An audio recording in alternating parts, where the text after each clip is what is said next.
नमोऽयं विष्णुपदाय कृष्णपृष्ठाय भूतले श्रीमते जयपताकसमिनीति नामिनी। नमो आचार्यपादाय नितये कृपाप्रदायिने गौरकथा दामोदाय नगरग्रामतारिणे।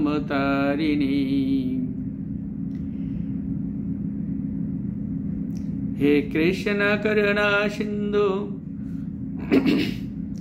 दीनबंधु जगतपते गोपेशो गोपिकाकान्तो राधाकान्तो नमस्ते।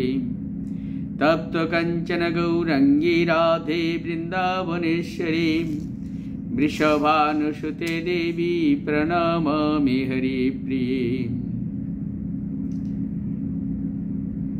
जय श्री कृष्ण चैतन्य प्रभु नित्यानंद श्री अद्वैत गदाधर श्रीवासादि गौर भक्त वृंद।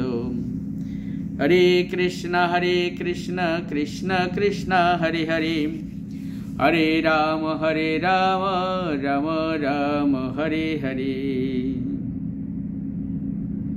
ओम नमो भगवते वासुदेवाय ओम नमो भगवते वासुदेवाय ओम नमो भगवते वासुदेवाय। नारायणं नमस्कृत्य नरं चैव नरोत्तमं देवीं सरस्वतीं व्यासं ततो जयमुदीरयेत्। हरे कृष्णा। आज আমি আপনাদের बालक बयसी भक्त प्रहलाद महाराजेर जीवनी बोलबो। তিনি এক ঘোর নাস্তিক পরিবারে জন্মগ্রহণ করেছিলেন। তিনি এক ঘোর নাস্তিক পরিবারে, পিতা হিরণ্যকশিপু। এই জগতে দুই শ্রেণীর মানুষ আছেন, অসুর এবং দেবতা। এদের মধ্যে পার্থক্য কি? মুখ্য পার্থক্য হচ্ছে যে দেবতারা ভগবানের প্রতি অনুরক্ত, কিন্তু অসুরেরা নাস্তিক, ভগবানকে মানে না। যেহেতু তারা জড়বাদী, তাই তারা ঈশ্বরে বিশ্বাস করে না।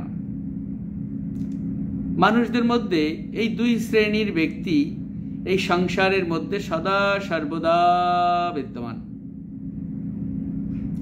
কলিযুগ হচ্ছে কলহের যুগ, তাই বর্তমানে অসুরদের সংখ্যা বৃদ্ধি পাচ্ছে।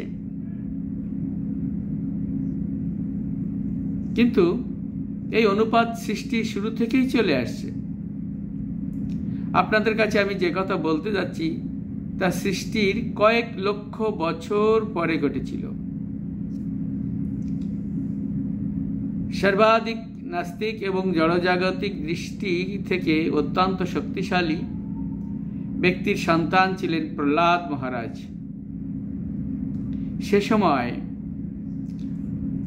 সমাজ জড়বাদে পূর্ণ ছিল, তাই ভগবানের মহিমা প্রচার করবার অবসর এই বালকের কাছে ছিল না। মহাত্মার লক্ষণ হচ্ছে ভগবানের মহিমা প্রচার করা। দৃষ্টান্ত স্বরূপ যীশু খ্রিস্ট ভগবানের মহিমা প্রচার করার জন্য খুবই উৎসুক ছিলেন, কিন্তু আসরিক শ্রেণীর মানুষ তাকে ভুল বুঝে হত্যা করেছিল। 5 বছর বয়সে প্রহ্লাদ মহারাজ গুরুকুলে ভর্তি হয়েছিলেন। বিরতির সময় যখনই শিক্ষকরা বাইরে চলে যেতেন, তখনই তিনি তার স্কুলের বন্ধুদের ডাকতেন এবং বলতেন, এসো আমরা এখন কৃষ্ণ ভাবনা বিষয়ে আলোচনা করি।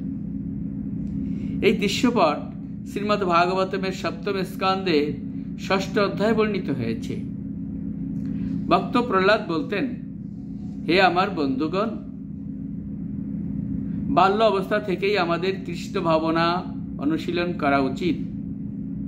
তার প্রত্যুত্তরে তার বন্ধুরা বলতেন, ও এই বয়সে আমাদের খেলাধুলা করা উচিত, কেন আমরা কৃষ্ণ ভাবনামৃত গ্রহণ করব? তার প্রত্যুত্তরে প্রহ্লাদ মহারাজ বলতেন, যদি তোমরা বুদ্ধিমান হও তাহলে বাল্যকাল থেকেই তোমাদের ভাগবত ধর্ম শুরু করা উচিত। শ্রীমদ্ ভাগবতম ভাগবত ধর্ম বিষয় শিক্ষা প্রদান করে। ইহা জীবনকে ভগবত বিষয়ক জ্ঞানের দিকে অগ্রসর করায়।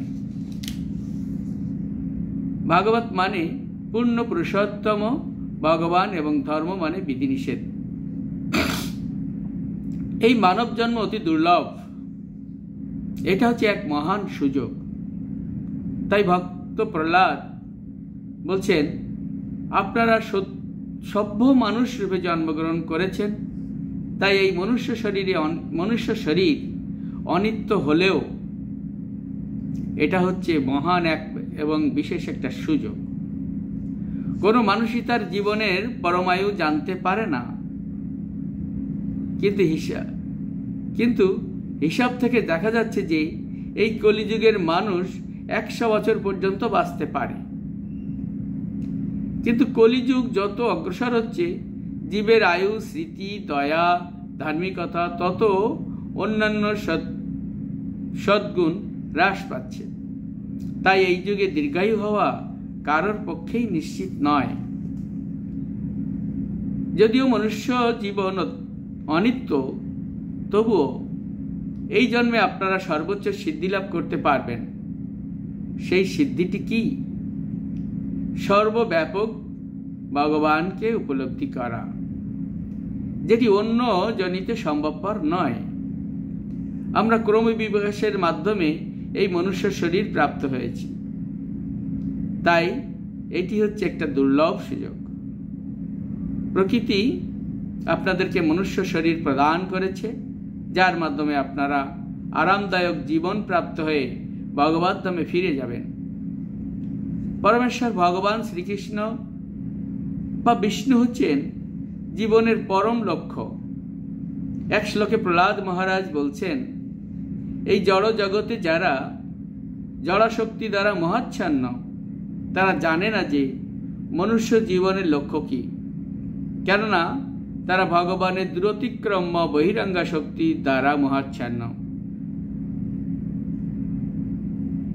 তারা এটা ভুলে গিয়েছেন যে এই জীবনের সিদ্ধির চরম লক্ষ্য হচ্ছে ভগবান শ্রীবিষ্ণু। ভগবান শ্রীবিষ্ণুকে জানার এটা হচ্ছে একটা পরম সুযোগ। বিষ্ণু অথবা ভগবানকে জানতে আমরা কেন এতটা উদ্গ্রীব? তার উত্তরে প্রহ্লাদ মহারাজ বলছেন, বিষ্ণু হচ্ছেন পরম প্রিয় পুরুষ। আমরা এটা ভুলে গিয়েছি। আমরা সবাই কোন এক প্রিয় বন্ধু পাওয়ার জন্য খুবই ব্যস্ত আছি। প্রত্যেক মানুষ এই প্রকার অনুসন্ধান করে আর চলেছে।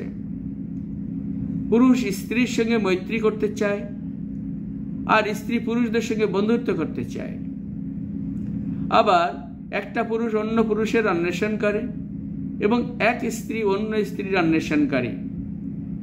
প্রত্যেক ব্যক্তি কোনো না কোনো প্রিয় বন্ধুর অন্বেষণ করতে ব্যস্ত। এটা কেন হচ্ছে? কেননা আমরা এরকম এক প্রিয় বন্ধুর সহযোগিতা কামনা করি, যিনি আমাকে সাহায্য করতে পারবেন। এই জীবন হচ্ছে সংঘর্ষময় এবং এটা স্বাভাবিক।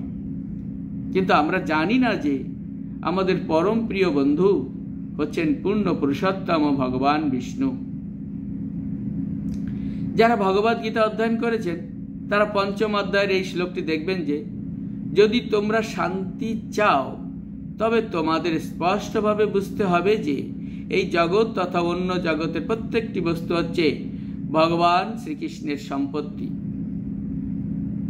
তিনি হচ্ছেন প্রতিটি বস্তুর উপভোক্তা এবং প্রত্যেকের পরম বন্ধু।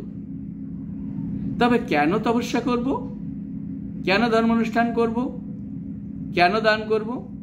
এই সমস্ত কর্ম ভগবানকে প্রসন্ন করা ব্যতীত আর কিছু নয়। ভগবান যখন প্রসন্ন হন তখনই তোমরা তোমাদের ফল প্রাপ্ত হও। আপনারা উচ্চতর জাগতিক সুখ কামনা করুন আর পারমার্থিক সুখ কামনা করুন, কিংবা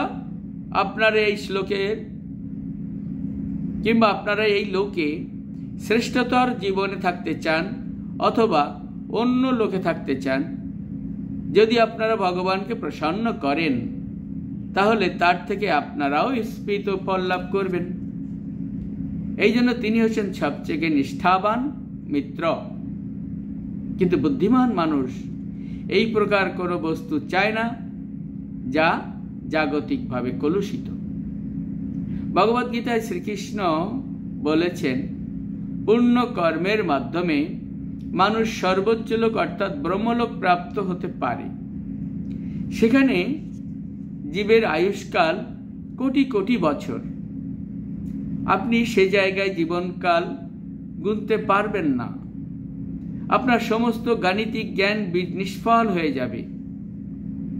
ভগবদ্গীতায় বলা হয়েছে যে ব্রহ্মার জীবন এত দীর্ঘ যে আমাদের 432 কোটি বছর তার 12 ঘন্টার সঙ্গে তুলনীয়।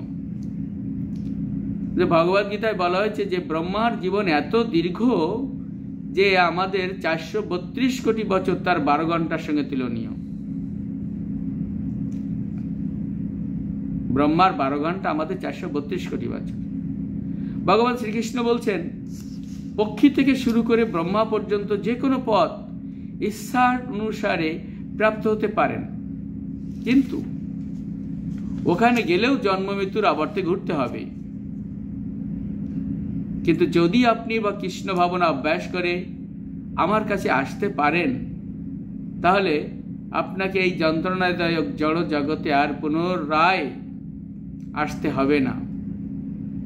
প্রহ্লাদ মহারাজ বলছেন, আমাদেরকে নিজের পরম প্রিয় বন্ধু পরম পুরুষ ভগবান শ্রীকৃষ্ণকে অন্বেষণ করতেই হবে। তিনি কেন আমার পরম প্রিয় মিত্র? তিনি স্বাভাবিকভাবেই প্রিয়। আপনি কি কখনো বিচার করেছেন যে আপনার কাছে সর্বাধিক প্রিয় বস্তু কোনটি? আপনি নিজেই হচ্ছেন সেই পরম প্রিয় বস্তু। দৃষ্টান্তস্বরূপ, আমি এখানে বসে আছি, কিন্তু যদি আমাকে আগুন লাগার খবর দেওয়া হয়, তাহলে আমি তৎক্ষণাৎ নিজে বাঁচার জন্য চিন্তা করব। সর্বপ্রথমে চিন্তা করব কিভাবে আমি নিজেকে বাঁচাতে পারব। তখন আমি আমার বন্ধু এবং নিজের আত্মীয় স্বজনকে ভুলে যাই। এটা চিন্তা করে থাকি যে সর্বপ্রথমে নিজেকে বাঁচাতে হবে। আত্মরক্ষা প্রকৃতির সর্বপ্রথম নিয়ম। স্থূল অর্থে আত্মা বলতে শরীরকে বুঝায় এবং সূক্ষ্ম অর্থে আত্মা বলতে মন আর বুদ্ধিকে বোঝায়। বস্তুত আত্মার অর্থ হচ্ছে আত্মা। স্থূল অবস্থায় আমরা নিজের শরীর রক্ষা করার ব্যাপারে তথা তাকে সন্তুষ্ট করতে অত্যধিক রুচি জাগ্রত করে থাকি, কিন্তু সূক্ষ্মতর অবস্থায় আমরা মন অথবা বুদ্ধিকে সন্তুষ্ট করতে চাই। কিন্তু মানসিক স্তর অতিক্রম করার পর আমরা বুঝতে পারি যে অহম ব্রহ্মাস্মি, অর্থাৎ আমি এই মন বুদ্ধি এবং শরীর নই, আমি হচ্ছি আত্মা, ভগবানের নিত্য অবিচ্ছেদ্য অংশ। এটাই হচ্ছে বাস্তবিক জ্ঞানের স্তর। প্রহ্লাদ মহারাজ বলছেন যে সমস্ত জীবদের মধ্যে বিষ্ণু হচ্ছেন পরম শরীর, তাই আমরা তাকে খোঁজ করছি। ভগবান বিষ্ণু, তাকে খোঁজ করছি আমরা। যখন একটা বালক বা ছেলে কান্না করে, তখন সে কি ইচ্ছা করে? সে নিজের মাকে চায়, কিন্তু এটাকে প্রকাশ করতে তার কাছে কোনো ভাষা থাকে না। স্বভাবতই তার কাছে তার শরীর রয়েছে, যা তার মায়ের শরীর থেকে উৎপন্ন হয়েছে। তাই তার মায়ের শরীরের সঙ্গে তার ঘনিষ্ঠ সম্পর্ক রয়েছে। ছেলেটি অন্য কোনো মহিলাকে পছন্দ করে না, সে কান্না করে, কিন্তু যখন সেই মহিলা যে ছেলের মা তিনি আসেন এবং ছেলেকে কোলে নেন, তখন ছেলেটি শান্ত হয়। এইসব প্রকাশ করতে তার কাছে কোনো ভাষা থাকে না। মায়ের সঙ্গে তার সম্পর্ক হচ্ছে প্রকৃতির নিয়ম। এভাবে আমরা স্বাভাবিকভাবেই শরীরকে রক্ষা করতে চাই। এটা হচ্ছে আত্মসংরক্ষণ। এটা জীবনের প্রাকৃতিক নিয়ম। যেভাবে ভোজন করা এক প্রাকৃতিক নিয়ম, শয়ন করাও এক প্রাকৃতিক নিয়ম। আমরা শরীরকে কেন রক্ষা করি? কারণ এই শরীরের মধ্যে আত্মা রয়েছে। আত্মা কি? এটা হচ্ছে ভগবানের অংশ।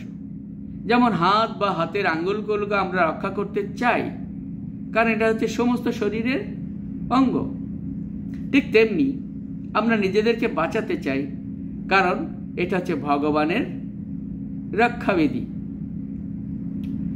ভগবানকে রক্ষা করার আবশ্যকতা নেই, কিন্তু এটা হচ্ছে তার প্রতি আমাদের প্রেমের অভিব্যক্তি, যেটা বর্তমানে বিকৃতি হয়ে গেছে। হাতের অঙ্গুলি বা হাত সম্পূর্ণ শরীরের স্বার্থে কাজ করতে উদ্দিষ্ট।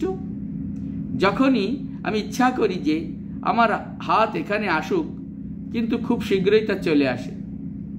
যখনই আমি ইচ্ছা করি আমার আঙুলটি মৃদঙ্গ বাজাক, তখন তা মৃদঙ্গ বাজাতে শুরু করে। এটা হচ্ছে প্রাকৃতিক স্থিতি। ঠিক সেভাবে আমাদের নিজেদের শক্তিকে আমরা ভগবানের সেবায় লাগাতে চাই, কিন্তু মায়া শক্তির প্রভাবের জন্য আমরা সেটা জানি না। এটা হচ্ছে আমাদের ভুল। এখন মনুষ্য জীবনে আমরা এই সুযোগ পেয়েছি, যার মাধ্যমে আমরা আমাদের প্রকৃত স্থিতিকে হৃদয়ঙ্গম করতে পারি। মানুষ বলেই আপনারা সকলে এখানে এসেছেন কৃষ্ণ ভাবনামৃত শিক্ষা লাভ করবার জন্য, যা হচ্ছে আপনাদের জীবনের প্রকৃত লক্ষ্য। কিন্তু কুকুর বিড়ালদের এখানে আসার জন্য আমন্ত্রণ করতে পারি না। সেটাই হচ্ছে মানুষ এবং কুকুর বিড়ালের মধ্যে পার্থক্য। একমাত্র মানুষ জীবনের প্রকৃত লক্ষ্য অনুসন্ধান করার আবশ্যকতা হৃদয়ঙ্গম করতে পারে। বিষয়টা এরকম, একমাত্র মানুষ জীবনের প্রকৃত লক্ষ্য অনুসন্ধান করার আবশ্যকতা হৃদয়ঙ্গম করতে পারে। কিন্তু যদি সেই সুন্দর সুযোগকে হাতছাড়া করে, তাহলে তাকে মহা অনর্থ বলে বুঝতে হবে। প্রহ্লাদ মহারাজ বলছেন, ভগবান হচ্ছেন পরম প্রিয়। ভগবানকে অনুসরণ করা হচ্ছে আমাদের কর্তব্য। তাহলে জীবনের জাগতিক আবশ্যকতাগুলির কি হবে?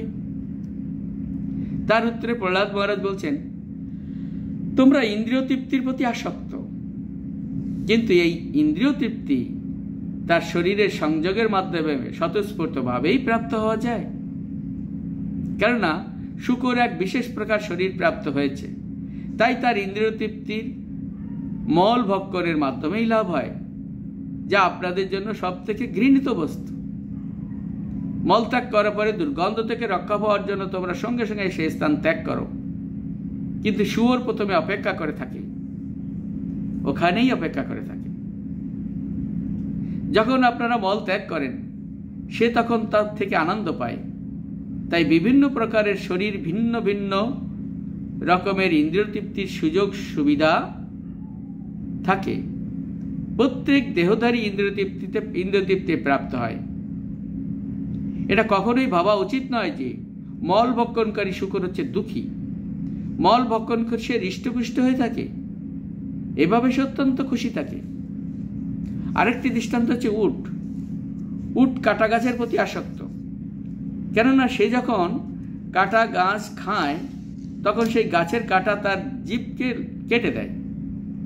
তারপরে তার জিভ থেকে রক্ত বেরোয় এবং সেই রক্তকে আস্বাদন করে। তখন সে মনে করে আমি আনন্দে আছি। এটা হচ্ছে ইন্দ্রিয় তৃপ্তি। যৌন জীবন হচ্ছে এই রকমের। আমরা নিজেদের রক্ত আস্বাদন করি এবং মনে করি যে আমরা আনন্দ পাচ্ছি।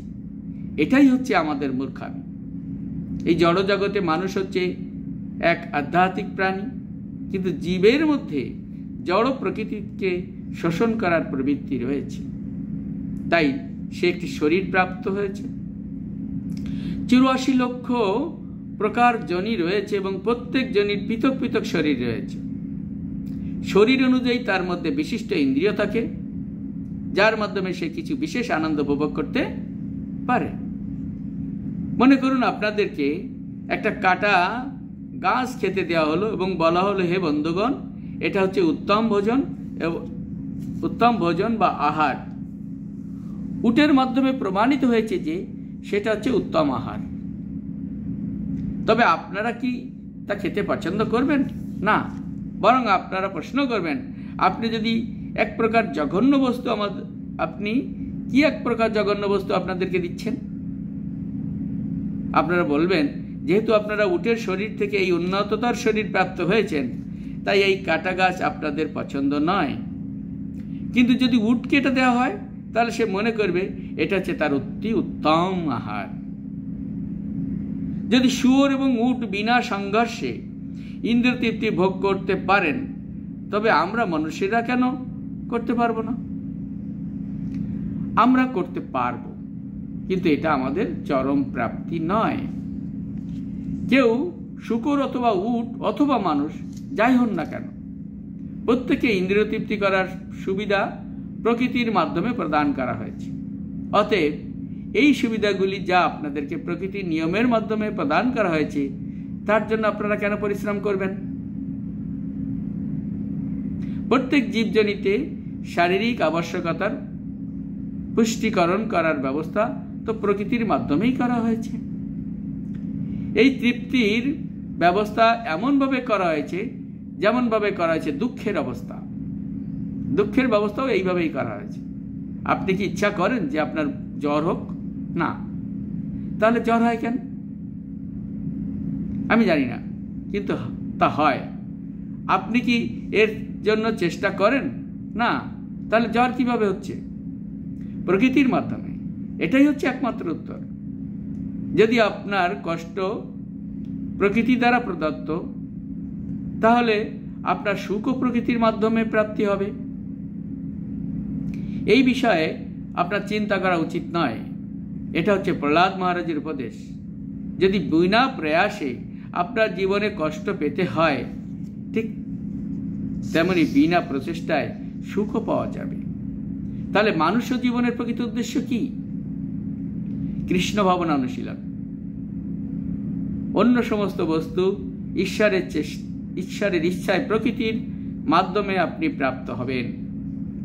এমনকি যদি আমরা চেষ্টা না করি, তা সত্ত্বেও আমরা পূর্বজন্মের কর্ম অথবা বিশেষ ধরনের শরীরের কারণে যা কিছু আমরা প্রাপ্ত হওয়ার কথা আছে তাই প্রাপ্ত হব।